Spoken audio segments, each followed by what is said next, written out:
What is going on, everybody? I just want to say something that no matter what you are going through, no matter what Christians we go through, right?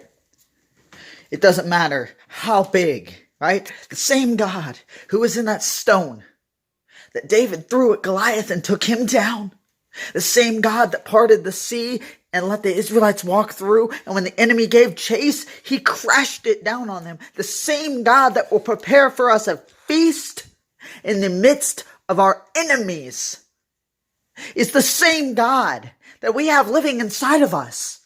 So to say that, oh, God would never do that, or God would never do this, do not put a limit on God, because God is not a God of limits. He is limitless. His power is infinite. He can do anything and everything that we can imagine, and even beyond what we can imagine.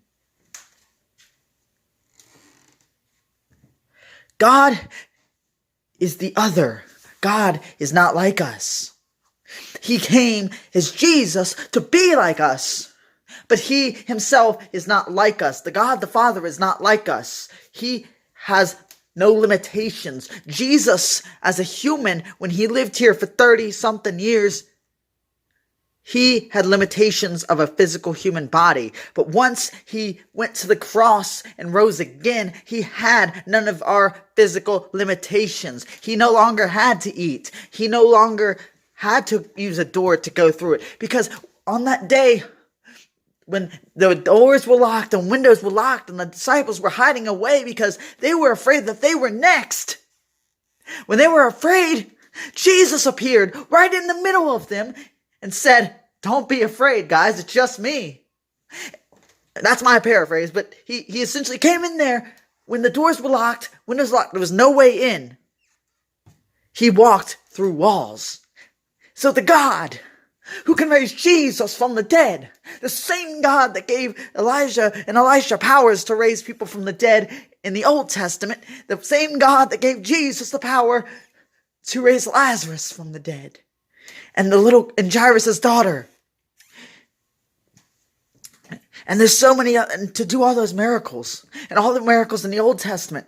The same God that put a glow on Moses' face when he went up to the mountain of God to receive a revelation from God is the same God that's inside of you. Okay? He is living in your heart when you're a Christian. He lives in there.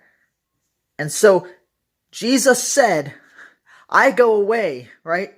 "Greater of those who come after me, they will do greater things than I." So if Jesus said that we can do greater things than he did on earth as a human, then there is no limitation to what the power of God that is within us.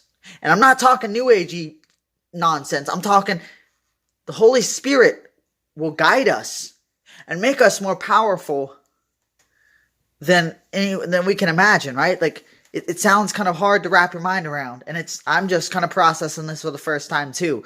But what God is saying to me is that no matter the circumstance that you find yourself in, he is greater. And when you're in that situation, he's not going to allow you to be in a situation that you can't conquer with the Holy Spirit.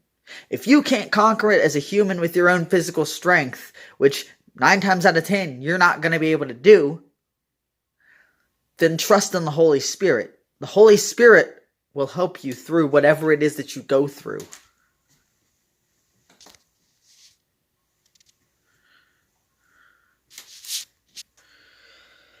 And no matter what you do, keep God first. Keep Jesus Christ first in your life.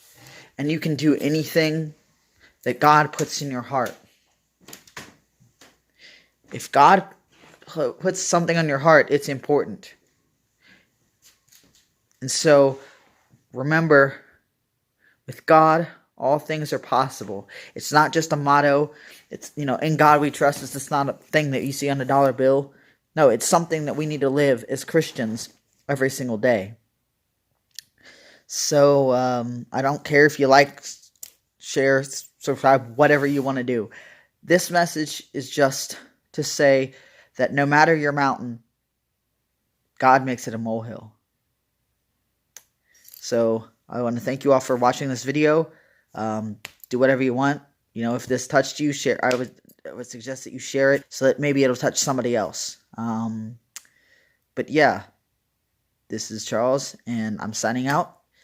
Thank you guys. Have a great day. God bless you, and thank you very much. Bye-bye.